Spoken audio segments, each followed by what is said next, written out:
Pour les titres du journal, la plupart des écoles de la capitale ont été contraintes de fermer à l'origine.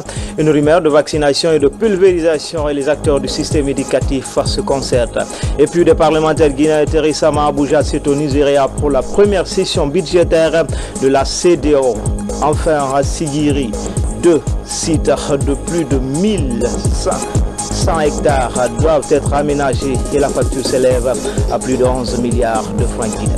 Voilà pour les titres. Encore une fois, bonsoir.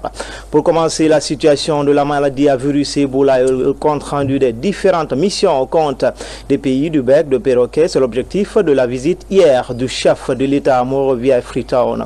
Professeur Alpha Condé a mis l'occasion à profit pour inviter ses homologues à renforcer les mesures de prévention pour briser la chaîne de contamination de cette maladie. Sanasi Keita nous signe ce reportage. L'accueil a été chaleureux pour le président en exercice de la Mano River Union.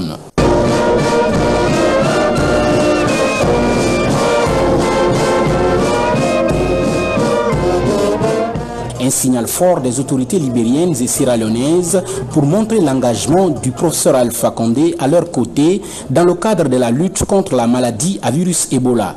Engagement que le chef de l'État est venu exprimer à ses deux dirigeants, Ellen Johnson Sirleaf et Dr Ernest Bai Koroma. Aujourd'hui, la situation de cette pathologie au niveau des 3 pays semble satisfaisante, mais le rythme de lutte doit être maintenu et renforcé, indique le ministre de la Santé. Tant qu'il restera un seul cas au niveau de ces pays frères, on ne prononcera jamais la fin de l'épidémie, on ne se encore pas connaître de cette épidémie. L'objectif de ces entretiens entre les présidents professeur Alpha Condé, Ellen Johnson Sirleaf et Dr Ernest Bai Koroma est d'harmoniser surtout leur point de vue dans le but d'établir un document commun contenant toutes les priorités et qui va être présenté très prochainement à la communauté internationale pour son soutien. Un sommet extraordinaire est convoqué à Conakry et qui se tiendra le dimanche prochain et qui nous permettra de passer en revue les défis auxquels nous allons faire face et aussi pour préparer la conférence des donateurs qui est prévue à Bruxelles le 3 mars. Pour le ministre délégué au budget, les évaluations ont montré aujourd'hui que l'épidémie d'Ebola a eu un impact sérieux sur les économies et les finances des 3 pays. Les taux de croissance de ces pays ont été revus par toutes les institutions spécialisées à la baisse et par les pays eux-mêmes. Et ce qui dénote déjà l'impact sur les différents secteurs de l'économie. L'espoir semble renaître avec la conférence des donateurs de Bruxelles de voir ces 3 pays retrouver leur plan économique aujourd'hui, affaibli par la maladie à virus Ebola. En plus bref et en image, de son côté, le chef du gouvernement a reçu ce mercredi en audience le chef de mission des Nations Unies pour la lutte contre Ebola en Guinée. L'entretien entre Mohamed Saïd Fofana et Abdou Dieng ont porté essentiellement sur la mobilisation des ressources financières mais aussi humaines dans la sensibilisation dans les foyers de réticence à travers toute la Guinée. Et puis en plus bref aussi, Hélène Clark du programme des Nations Unies pour le développement à la tête d'une... Et puis cette brève aussi, en plus bref et en image, Hélène Clark du PNUD à la tête d'une importante délégation est arrivée ce soir à Conakry. Quelques soucis techniques. Nous avons quelques soucis techniques et puis nous disons que cette brève imagée qui nous vient directement de l'aéroport international de Conakry, c'est Hélène Clark du programme des Nations Unies pour le développement à la tête d'une importante délégation est arrivée ce soir à Conakry. Elle vient apporter l'appui de son institution aux autorités guinéennes dans la lutte contre le virus à fièvre hémorragique à virus Ebola. L'actualité, c'est aussi ces perturbations des cours dans certaines écoles de la capitale. Il y en a eu ce matin et ce sont des rumeurs de vaccination contre Ebola dans les écoles par la Croix-Rouge qui serait à la base de la débandade. Une réunion de crise a eu lieu ce matin à l'inspection régionale de l'éducation de Conakry pour, dit-on, éclairer l'opinion. Explication, Amadou Touré. Perturbation des cours dans les écoles de Conakry, à l'origine des rumeurs faisant état de la présence des équipes de vaccination contre Ebola de la Croix-Rouge dans les écoles.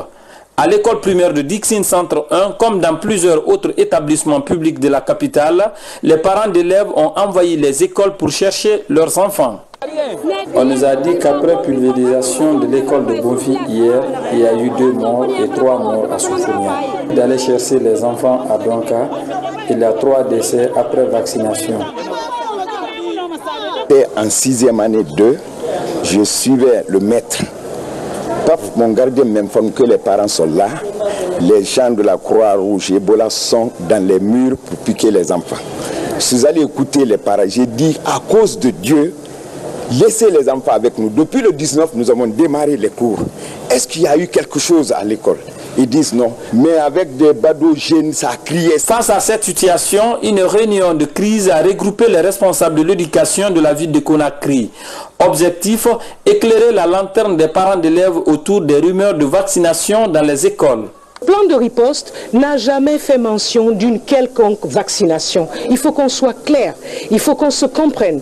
Nous voulons éduquer, instruire nos enfants parce que c'est notre mission. Nous ne sommes pas des médecins pour nous substituer aux médecins. Donc, nulle part encore une fois, il n'a été question de campagne de vaccination ou de pulvérisation. Aujourd'hui, nous sommes avec un calendrier, vous l'avez dit, qui nous offre 8 mois. Et ces 8 mois, elles sont reparties entre 27 semaines de cours. Chaque minute que nous perdons joue sur l'avancée des programmes et joue sur l'objectif que nous nous sommes fixés. Après un trimestre de cours perdus, les responsables de l'éducation œuvrent pour la stabilité dans les écoles afin d'éviter une année blanche. Justement, la plupart des écoles ont été contraintes de fermer ce matin. À l'origine, cette rumeur de vaccination et de pulvérisation contre le virus Ebola. Des enseignants ont été tabassés par endroits, des kits de prévention emportés, certaines écoles vandalisées. Les ministres de la Santé et de la Communication ont fait le et rassurent les populations à ne pas céder à la panique. Sori Dekera nous fait le point.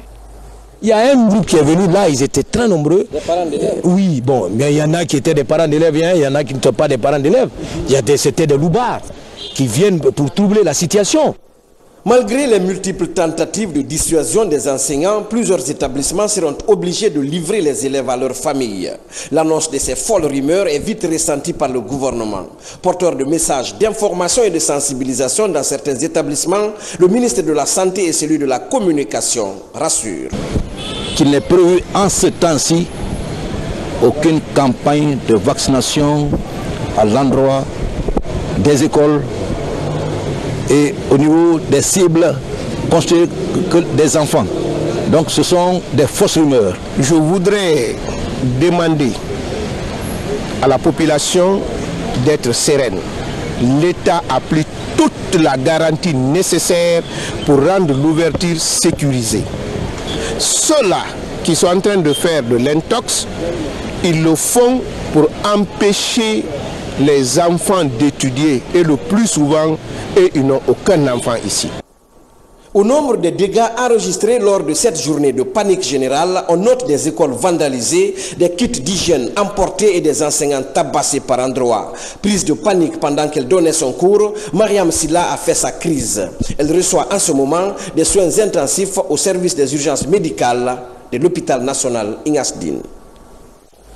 Avec la perturbation des cours ce matin dans plusieurs écoles de la capitale, le gouverneur de la ville appelle à la responsabilité et met en garde les colporteurs des rumeurs pour paniquer la population. Soriba Sorel Kamara, peu avant une réunion présidée par le chef du gouvernement.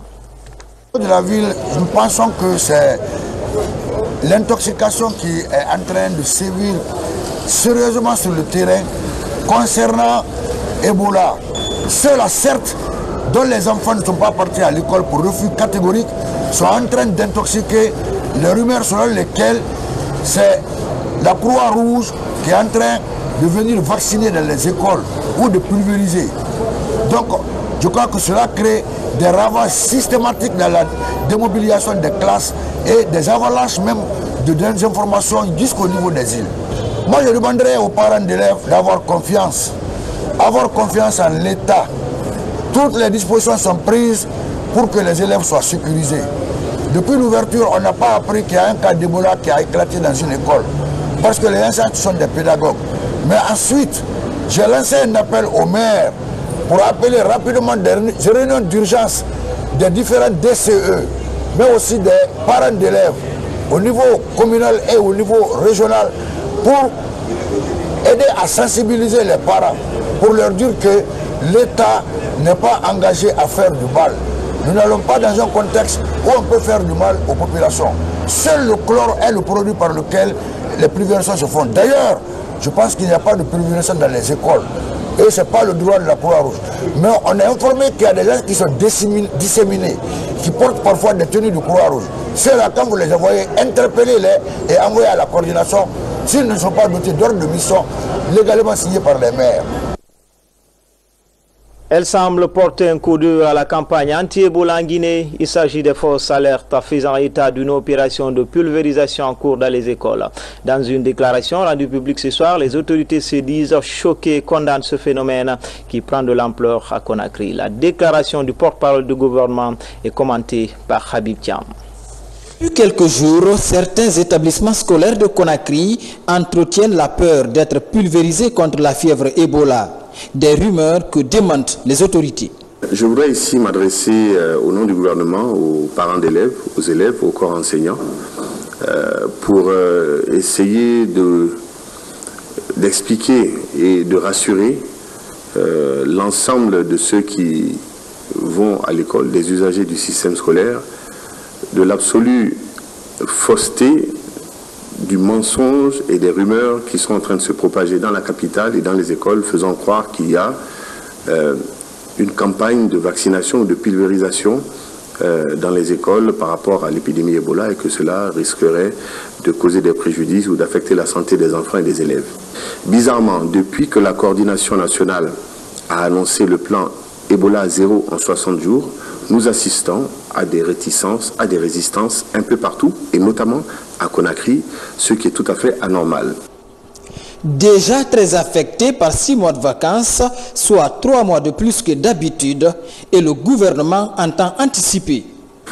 La pulvérisation ne se fait que lorsqu'il y a un cas d'Ebola dans un endroit et que c'est accepté par la pulvérisation ne comporte aucun risque, mais qu'à cela ne tienne, il n'a jamais été prévu de faire une pulvérisation dans les écoles et faire une campagne de vaccination. Ceux qui propagent ces nouvelles s'exposent à des risques. La justice est là et nous avons l'intention d'aller jusqu'au bout de toutes les procédures qui nous permettent de lutter contre ce type de désinformation. Quelques jours plus tôt, le quartier Yimbaya avait connu des scènes de violence. Et pour cause, l'interpellation d'un imam accusé d'avoir prié sur un corps victime d'Ebola.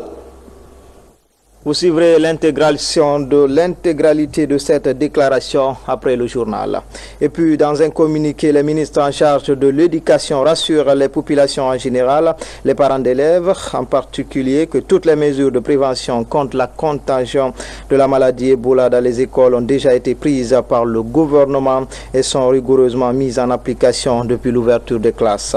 Les autorités invitent les parents d'élèves à n'accorder aucun crédit à ces rumeurs qui ne visent qu'à faire perdre du temps, ce qui serait préjudiciable au bon déroulement des programmes d'enseignement pendant cette année scolaire spéciale. Conakry le 11 février 2015 pour le ministre en charge de l'éducation, le ministre d'État, ministre de l'enseignement supérieur et de la recherche scientifique, Bailo Teluel Diallo. Autre facette de l'actualité, des députés guinéens qui siègent au Parlement de la CEDEAO ont pris part aux travaux de la première session extraordinaire de l'institution tenue à Abuja, c'est au Nigeria. Il était question de débattre de l'acte additionnel pour le renforcement des prérogatives de l'institution sous-régionale. François Lama a suivi les travaux, il rencontre. Ils sont 6 députés de l'Assemblée nationale de Guinée qui ont déjà prêté serment et qui siègent depuis maintenant 1 an au Parlement de la CEDEAO. Ces députés ont tous répondu présents à la première session extraordinaire 2015 de l'institution parlementaire de la communauté tenue à Abuja, au Nigeria. Les débats ont permis un échange pertinent sur l'acte additionnel relatif au renforcement des prérogatives du Parlement de la CEDEAO. Ce sujet a été scindé en 2. Comment faire signer ce document par les chefs d'État? Comment rendre opérationnel ce document après signature? Il y avait au moins 90% des députés qui étaient pour la prolongation et seulement 10% qui n'étaient pas d'accord. Quand l'acte est renforcé au niveau du Parlement, le Parlement sera beaucoup plus actif sur le terrain. Tout député, comme le Conseil des ministres, peut maintenant avoir l'initiative de prendre un acte législatif. Le Parlement peut examiner le budget de la communauté, ce qui n'était pas en cours jusqu'ici. Ces prérogatives en perspective apportent des innovations et traitent des compétences et participation à la prise de décision, traitent ainsi du budget du Parlement et des questions relatives aux conditions d'exercice du mandat des députés. Les députés guinéens en ont profité d'ailleurs pour attirer l'attention de leurs pairs sur des questions d'actualité. Le problème d'Ebola qui est en train de ravager la sous-région. Nous sommes 3 pays, la Sierra Leone, le Libéria et la Guinée. Nous avons jugé utile que dans la sous-région qu'on se donne la main. C'est pour cela d'ailleurs qu'il y aura une commission mixte qui se tienne à Lomé pour discuter de tous les contours. Les travaux ont été bouclés sur une invitation du président du Parlement afin que les parlementaires de la CEDEAO conjuguent les efforts avec leurs gouvernements respectifs pour la signature de l'acte additionnel final relatif au renforcement des prérogatives de la CEDEAO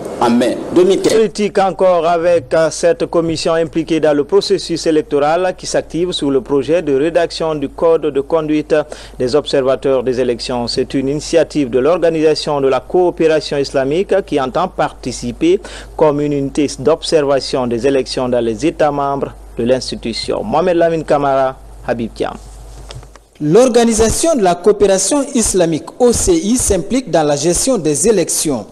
L'institution islamique entend créer une unité d'observation des élections au sein de son département des affaires politiques.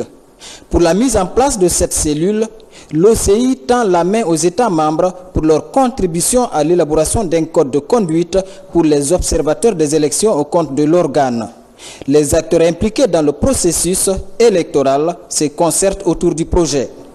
Et pour rendre les élections crédibles, c'est un élément essentiel qui concerne, n'est-ce pas, les observateurs, que ce soit international, les observateurs internationaux ou nationaux. Alors c'est pourquoi l'OCI a, pour cette crédibilisation, initié la création ou la mise en place, n'est-ce pas, de cet observateur d'électeurs dans son sein. Ce projet est crucial pour le département en charge de l'administration électorale. Vous savez, la crédibilité des élections dépend aussi de la possibilité d'observateurs indépendants pour pouvoir quand même savoir est-ce que l'élection a été faite selon les normes ou pas. Et notre pays s'est engagé dans cette voie et c'est pour cette raison que qui accompagne la CENI pour les élections futures. Se réjouit que d'autres départements s'ajoutent à nous pour créer, avec l'aide de l'OCI, cette structure. Les travaux de réflexion autour de ce projet vont durer 3 jours. Cette commission mixte va plancher sur les modes de désignation et d'accompagnement des observateurs ainsi que leur comportement sur le terrain.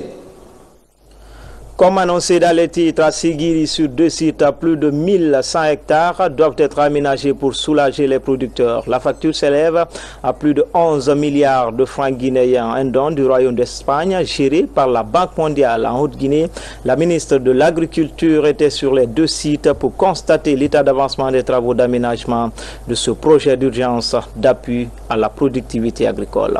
Fodé Camara, envoyé spécial. Hey. Après plus d'un demi-siècle, cet ouvrage hydro-agricole, construit depuis le temps colonial, ne peut servir que de vestige pour les touristes. Ici, à Nyandankoro, une commune rurale de Sigiri, depuis plus de 10 ans, ce barrage ne parvient plus à réguler les crues de la rivière Kada, aux grandes dames des producteurs de 4 villages évoluant sur ces 600 hectares. Après 10 ans de recherche, 10 ans de requête à toutes les portes, nous avons pu obtenir l'argent nécessaire pour vraiment soulager les populations, pour faire ce barrage. C'est en 1982 que le barrage a été réhabilité par l'ex-ORS. À proximité, les travaux de construction du nouveau barrage sont enclenchés, avec presque plus de 5 milliards de francs guinéens, financés par le PUAPA 2, le second projet d'urgence d'appui à la productivité agricole. Nous voulons courir pour aller contre le calendrier agricole. Ici, nous sommes en Haute-Guinée. Les pluies sont attendues au mois fin juin, début juillet. Alors, nous avons reparti la tâche. C'est pourquoi vous avez constaté quelque part que les travaux ont commencé. Mais ici, la construction du barrage, c'est le travail le plus sérieux, le plus important, auxquelles il faut faire extrêmement attention. Nous sommes sur les vestiges d'un travail qui a été fait en 1956. Alors si on doit renouveler ce travail en 2015, il y a de quoi faire très attention, et avec l'entreprise, et avec le bureau de contrôle, avec la maison d'études, pour que toutes les normes soient respectées. Premier impact, non des moindres, en attendant la reprise des activités agricoles, les travaux du barrage ont résorbé le chômage au niveau des producteurs. La particularité quand même de cet ouvrage, c'est qu'il est fait en HMO, donc à haute intensité de main-d'œuvre. Lorsque vous regardez derrière, ce sont des femmes, des milliers de femmes, de jeunes et d'hommes qui font les travaux. Et en venant, vous avez vu qu'on a vu plus de 15 km de canal d'amener d'eau qui ont tous été creusés par les gens du village. Donc ça a donné du travail aux gens du village. Et on se rend compte que les travaux sont de bonne qualité. En plus des 600 hectares de la plaine de Kada à Frenkamaya, 500 hectares doivent être aménagés. Les 1100 hectares de Sigiri font partie d'un vaste programme de réhabilitation de plus de 3000 hectares dans 17 préfectures. Des sites choisis sur la base du potentiel de l'irrigation pour booster la productivité de 3 spéculations, le riz, le maïs et le manioc. Le comité de pilotage de l'UTE Guinée rencontre les représentants des institutions républicaines. Cette rencontre de Conakry est une occasion pour les membres de l'initiative pour la transparence dans les industries extractives d'expliquer les acquis, les projets en cours et les difficultés du moment. Mamadou Alpha Baldé. Venus des différentes institutions républicaines, ils suivent une communication sur les activités de l'UTE Guinée. Ces acteurs de la vie sociale prennent ici connaissance du niveau d'avancement du processus ITUE, de ses avantages et d'autres réalités de la structure. Nous attendons de ces institutions qu'elles jouent le rôle qui est le leur. D'abord, quand il y a les informations sur les paiements et effectuer les revenus perçus, que ces institutions puissent, ces députés puissent discuter de l'orientation de ces différents paiements dans le cadre du développement du pays. Nous savons que quand toutes les institutions républicaines s'approprient de ces outils de l'ITE, ça crée dans le secteur minier et ça garantit l'investissement du secteur minier, qui est un gage certain pour la destination guinéenne que choisiraient les investisseurs guinéens et les investisseurs miniers internationaux. Cette séance de partage a permis aux participants de mieux comprendre le concept ITUE qui œuvre pour la transparence dans les industries extractives. J'ai entendu qu'on vient de signer un arrêté pour 139 receveurs communautaires. Moi, dans mon village, il n'y a pas de receveurs communautaires en conseil des mines. C'est quand même beaucoup, 139 receveurs communautaires, alors qu'au niveau des communautés, les impôts ne se payent pas. Les taxes qu'on doit payer aux localités ne se payent pas. Donc c'est toutes les questions que nous allons certainement débattre ici, et en souhaitant vraiment que des solutions soient trouvées à ça. Qualifiée de scandale géologique, la Guinée dispose de 29 milliards de tonnes de bauxite et de plus de 20 milliards de tonnes de fer. Aujourd'hui, l'ITUE Guinée travaille pour une meilleure utilisation des revenus issus de l'exploitation minière en faveur des populations à la base. En plus bref, la direction générale du port autonome de Conakry opte pour la modernisation des infrastructures, la formation du personnel et surtout la sécurisation du terminal. C'est une synergie direction générale et le groupe Bolloré. Déjà plus de 370 milliards sont investis pour rendre le port autonome de Conakry plus compétitif. Dans le 142 mois après la pose de la première pierre de la Cité du Niger, les travaux avancent et l'entreprise en charge de l'exécution des travaux passe à la vitesse supérieure et entend livrer la nouvelle cité du Niger dans 6 mois au lieu de 19 prévus dans le contrat. Abdulaziz Baldé, Mamadou Alpha Baldé. C'est le plus grand chantier engagé par le gouvernement de la Troisième République dans le Sankara. 2 mois après la pose de la première pierre, le ministre en charge du tourisme, parrain de la préfecture, effectue sa toute première visite sur le terrain. Objectif, toucher du doigt l'état d'avancement du chantier. Les cases sont à peu près à 80% de finition maçonnerie et plomberie. Quant aux électricités, nous avons déjà fait les poses de Ken. Et la salle de conférence, nous sommes à peu près sur les murs. Vous allez constater tout de suite. Et nous avons déjà fini de creuser les fontaines, les piscines. La découpage de parterres, nous sommes sur là-dessus. Si par exemple nous avons les moyens à temps, nous allons finir dans 6 mois. Financée par le gouvernement pour 21 milliards de francs guinéens, la cité Niger pourrait accueillir plusieurs touristes, mais aussi des chefs d'État. Sa réhabilitation suscite un immense espoir chez les visiteurs. Voyant l'évolution des travaux qui se passent ici, vraiment, nous sommes comblés de joie. On n'avait pas un tel site à Farana. Il y a tout ici. On est content parce qu'on est jeunes de Farana. On remercie monsieur le président de la République, Alpha Condé. Le professeur Alpha Condé, il s'est inscrit comme un bâtisseur. Au jour d'aujourd'hui, je suis arrêté dans la nouvelle salle de conférence qui très bientôt va finir. Et cette salle de conférence va prendre 500 personnes, c'est-à-dire 10 fois plus que la première. Max Guinée Construction est l'entreprise chargée d'exécuter les travaux. Située au cœur de Farana, la cité Niger est à l'initiative du président Feu Ahmed Sékou Touré, dont l'ambition était de faire de Farana une ville touristique. 35 ans après, le président Alpha Condé reprend la main pour parachever ce grand rêve national. La Fédération patronale du tourisme a tenu ce mercredi son congrès électif. Ce congrès de Conakry aboutit à l'élection du nouveau bureau de 22 membres, dont 7 femmes. Ce bureau exécutif, dirigé par Jacques Théa, se donne pour mission la promotion de l'industrie touristique et hôtelière pour la relance de la destination Guinée. Les détails, c'est dans nos prochaines éditions d'information. Une nouvelle mosquée pour le quartier Missira, c'est dans la préfecture de Pita. Elle est l'œuvre de l'Agence des musulmans d'Afrique avec l'appui des fils ressortissants de Pita. Le coût d'investissement s'élève à plus de 300 milliards de francs guinéens. Reportage à Pita, Abdoulaye Ninguelande Diallo. Construite en 2002, cette mosquée servait de lieu de prière et de méditation jusqu'à son effondrement le 30 septembre 2014. Grâce aux fils ressortissants avec l'appui de l'Agence des musulmans d'Afrique, elle reprend sa forme. Le coût de sa réalisation s'élève à près de 300 millions de francs guinéens. Notre mission est de protéger les valeurs et les principes de l'islam. Pour nous, cette protection passe d'abord par la construction des maisons de Dieu et l'instruction des enfants. L'Agence musulmane d'Afrique est résolument engagée pour la bonne cause des fidèles. Située au centre-ville de Pita, précisément dans le quartier Missira, cette maison de Dieu a une capacité d'accueil de près de 500 fidèles.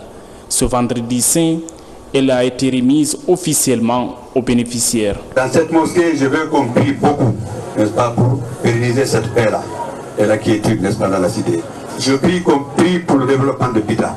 Je prie qu'on prie pour que Dieu donne une santé de paix, une longévité à M. le Président de la République, professeur Alpha Condé, pour lui permettre de continuer à développer Pita et la Guinée.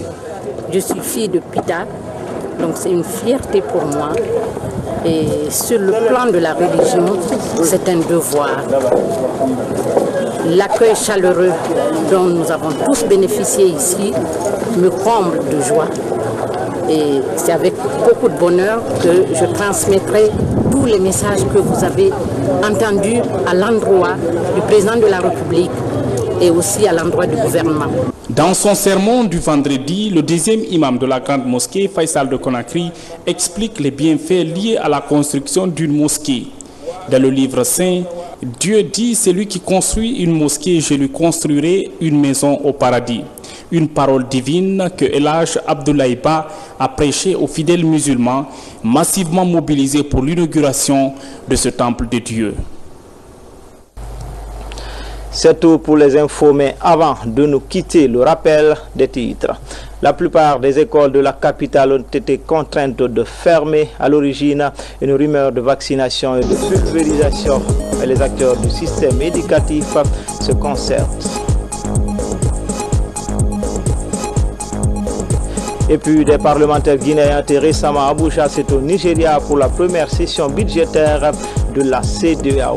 Enfin, à Sigiri, sur les deux sites, plus de 100 000 hectares doivent être aménagés et la facture s'élève à plus de 11 milliards de francs guinéens. À demain, c'est tout pour les infos. À demain, même heure, même chaîne, avec toujours le même plaisir.